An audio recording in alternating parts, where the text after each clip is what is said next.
Welcome back to What Arty Noobs with General Disturbance. This is a GWE-100, the Tier 10 German SPG located on the south spawn of Lakeville. This one is under the command of randyxx777. And he's in the War Clan. Game on.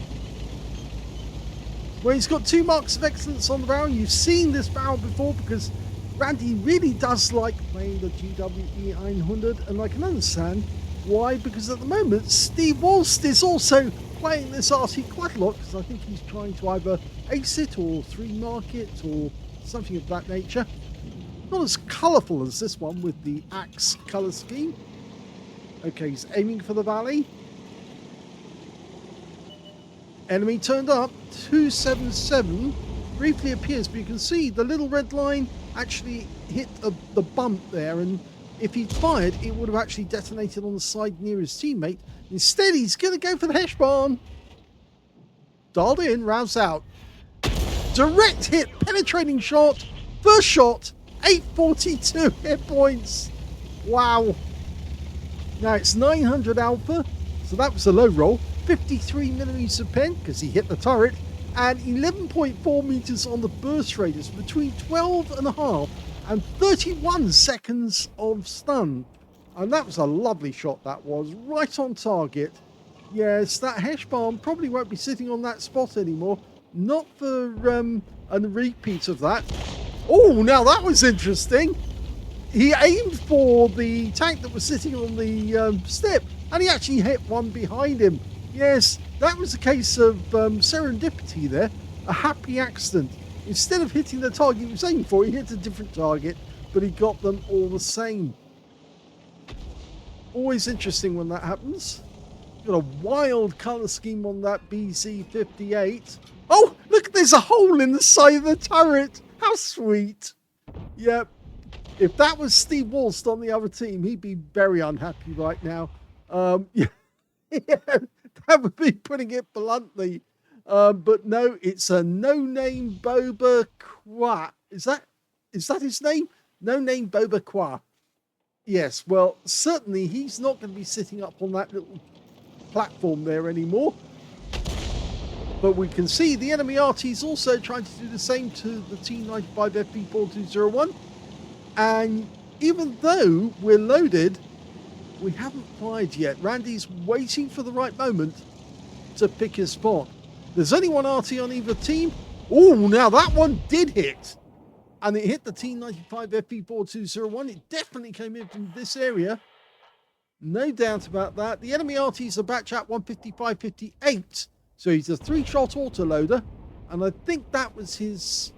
That may have been his 3rd shot, actually, because... Yes, I think it was, because the other one was about 10 seconds apart as well. So I think he's reloading right this moment. But there's an M48 pattern, and what's the betting he's going to... Oh, he doesn't go round. I thought he'd go up onto that little platform and take a shot, but instead he's going round the rock. Now, the Batchat's in his long reload, but here's that TVP he aimed at earlier.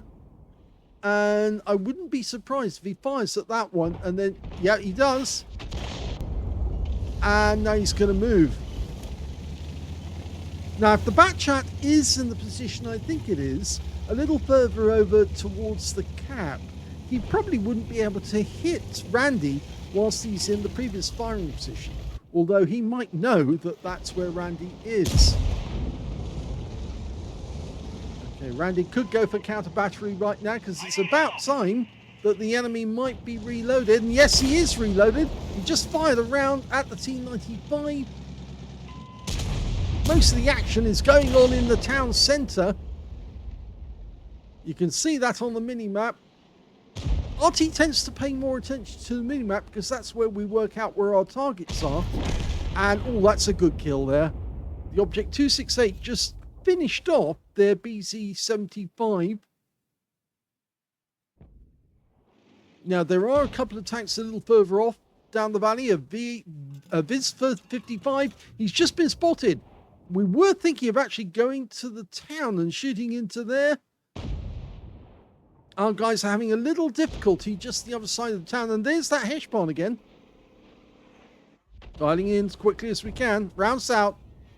Oh, he just killed the Heshbon.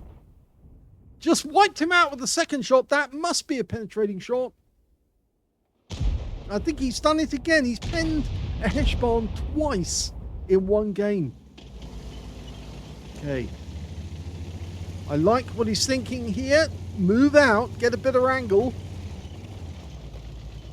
That way you'll be able to hit the TVP and, of course, the guys in the town. There's only a few tanks in the town actually holding our guys back. We're 3 up on the enemy at the moment. But we do have a T110E3 and a Jaeger blocking the enemy coming down the lake road. Okay, we can see some destruction going on there behind that house. Not that one, just the other one. A little further forward.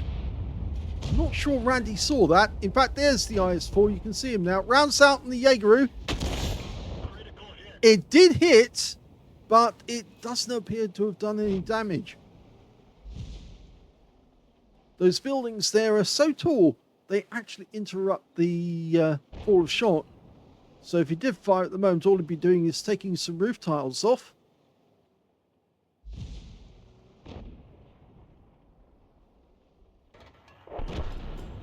Okay, they're still blocking our guys going through the town. And in fact, now the score has kind of evened a little.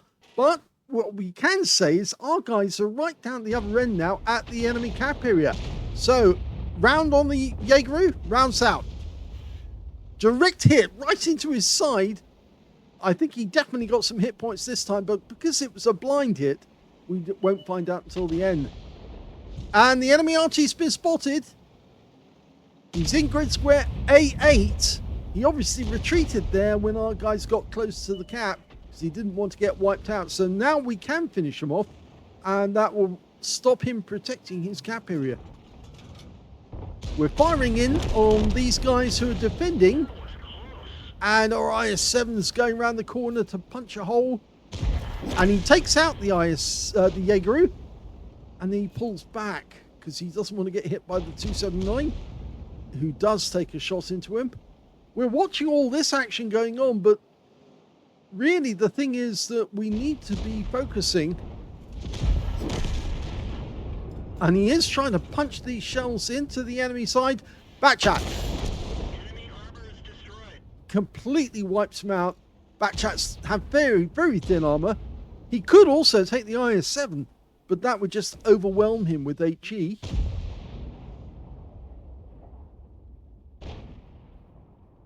Actually, the IS-7 is on our team, not... That's me getting it wrong. So we're 2 up on the enemy now, going for the IS-4. Rounds out.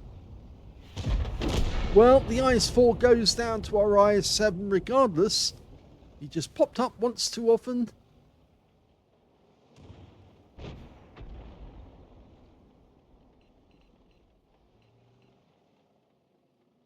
Now, our guys that went to their cap area, all the guys that went there appear to have been wiped out. And now our T-95 FP4201 and Reiner Sorrente are the ones only at the bottleneck. We've got no shots on that Jaeger. None of these guys. We're out of position to try and get shots on them. Again, that Backchat's somewhere there because, of course, he was firing into the town area and he can't go near his cap area. We're looking for the tracer. Of course, one of the ways to look for tracer is to turn off your... Oh, there he is. He's actually just a bit further down to the right. I just saw the tracer. If you press the V key and take off all your visuals, then it's fairly obvious where the Arty is. There's an Arty shell there. You saw zapping across the screen, and he actually missed it. I've seen 2 of his shells now since. He was actually within sight.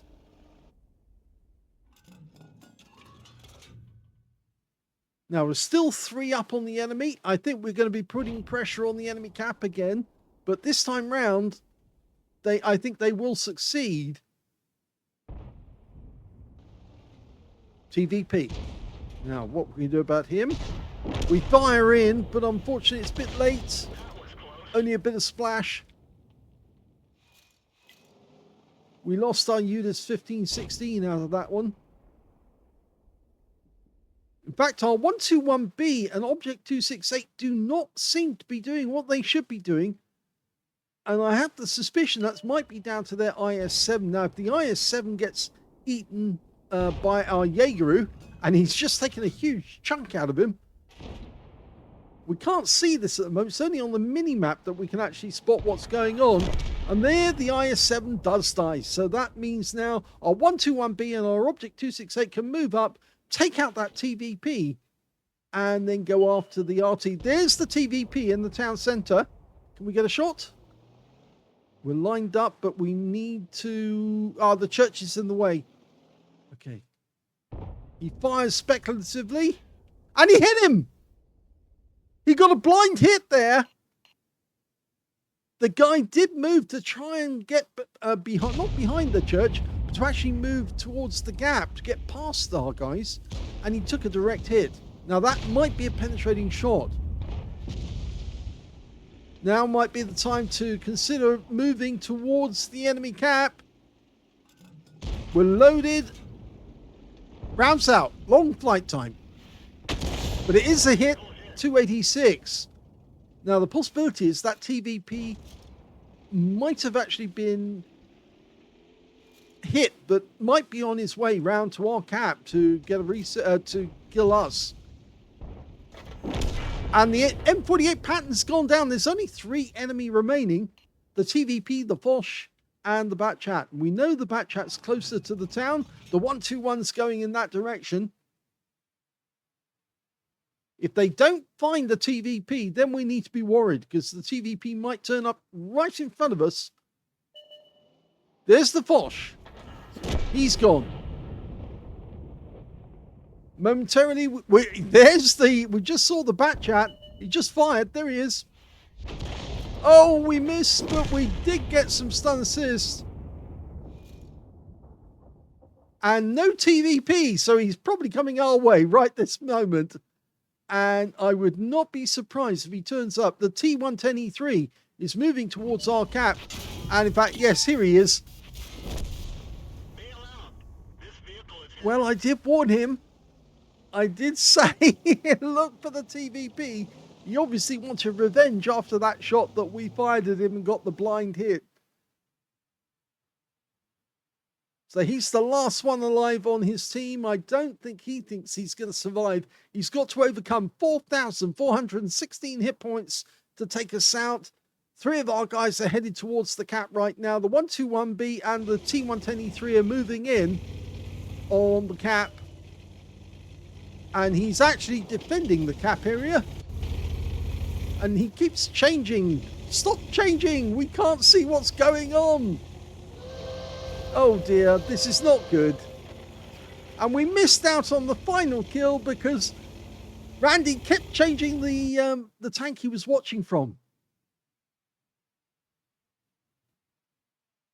Before we do the end of battle stats, I thought I'd just say to Randy, if you do get killed, switch to the nearest of your teammates so that we can actually watch the action continuing afterwards. If you want to do that, please, because then it helps us and I don't have to go to free cam to actually find out what actually happened. But yes, otherwise all we get is what comes from the minimap. But certainly that was an ace tanker game from Randy XXX777 of the War Clan in the GWE 100. He managed to get a bruised medal for getting at least 5 critical hits. In fact, he got 12, but no medals in that game. Let's have a look at team score. Well, the highest damage in the game actually went to the T95 FE4201, who got 4,604 hit points of damage. Second highest damage actually went to the 121B with 3,594. And he was actually met by the Jaegeru, who also got the same value. So joint second place, you could say, for both of those guys. And in 4th place, or 3rd place, actually, no, it is 3rd place, that would actually go to the Jaegeru on the enemy team, because he managed to get 3,530 hit points of damage. But we can see Randy XX got 3,056, which means he was only beaten by 3 members of his own team, 3 members of the enemy team. He's in 7th place on damage. When it came to kills, we can see the high score is the TVP T5051. He got 5 kills out of that game, including Randy. He could have moved. I did say, no, I think he's coming for you. He could have actually moved at that point, and he wouldn't have been there when the guy arrived. It would have just left the TVP with the either chasing Randy or having to defend or try and cap. I don't think that would have worked very well for him. 3 kills went to the IS7R team, 2 kills went to the T110E3, the Object 268, to Randy, who got 2 kills, and the IS4. And when it came to base XP, we can see the top scorer is the T95FP4201. He got 1,081, and 1,061 went to Randy, and 983 went to the IS7. So only 2 players, including Randy, got over 1,000 base from the game. He fired 16 rounds out of that one. 7 direct hits, but 2 penetrating shots. And I suspect that both penetrating shots were on the same one. I'm wrong. I am wrong. Yes, the Hesh barn did get penetrated. We saw that one. But the other one he penetrated was actually the Batchat 25. He didn't get much in the way of hit points off the guy. But yes, he did penetrate that weak armor right through the side of the vehicle. He also got 13 splashes, 3,056 hit points of damage, and he received 2 hits from the TVP. Both were penetrating shots and one ended him. 7 enemy vehicles were damaged, 2 were killed. He got 3,004 hit points of stun assist of 14 stuns. So combined damage 6,000. On a premium count, he actually made a loss of 7,360 credits from this game, but he did have consumables at full price. And he also had 11,144 base experience points out of that one. Well, not base experience points I should say. 11,144 because he got a personal missions payout out of that one as well. So all in all, it would have been profitable if he'd actually moved, because he wouldn't have had his repair costs out of that one. Yes, it was the fact that he died that actually made it a loss. There you go. And again, as I said, if you do get killed in battle, please switch the view to somebody who's actually following the action so we can get to continue and see what actually happens afterwards. It would have been nice to see that TVP go down after he was taken out by our teammates.